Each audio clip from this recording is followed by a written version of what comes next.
supply and demand.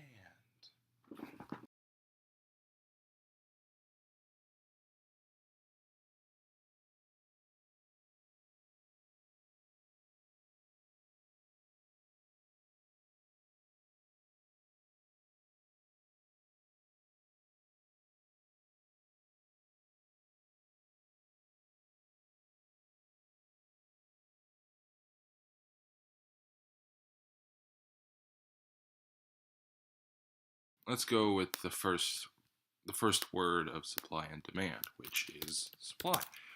Supply is the amount of said commodity that is in use or is used. Basically, it's how much stock that they have of that certain good or service. It usually infers with price and income price, manufacturer costs. Those things can factor into supply and change how much supply is. How much supply there is. Now, there is such a thing as quantity supply, which is how much it is in a given time, at a certain time.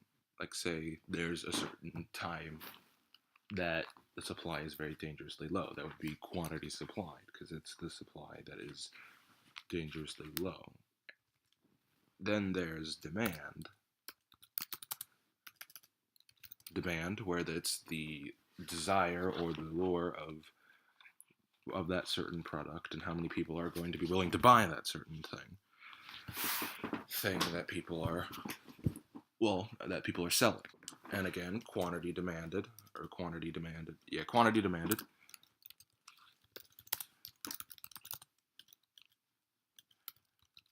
Quantity demanded is the amount that people will be demanding for in a certain amount of time. Now, what these things have in common is that supply and demand can bounce off each other. They can essentially affect each other. Like, say, supply is low. Like, supply is pretty low. Like, there isn't enough.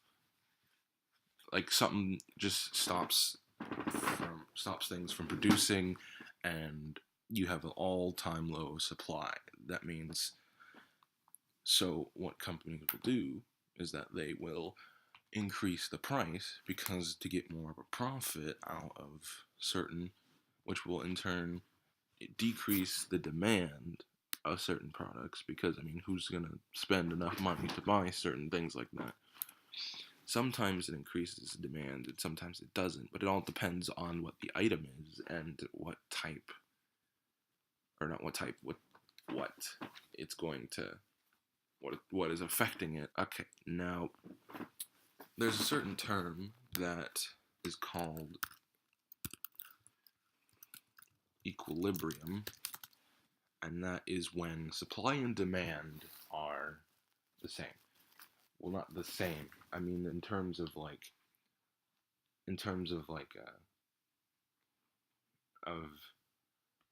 a store, like, they're basically the same and they're equal.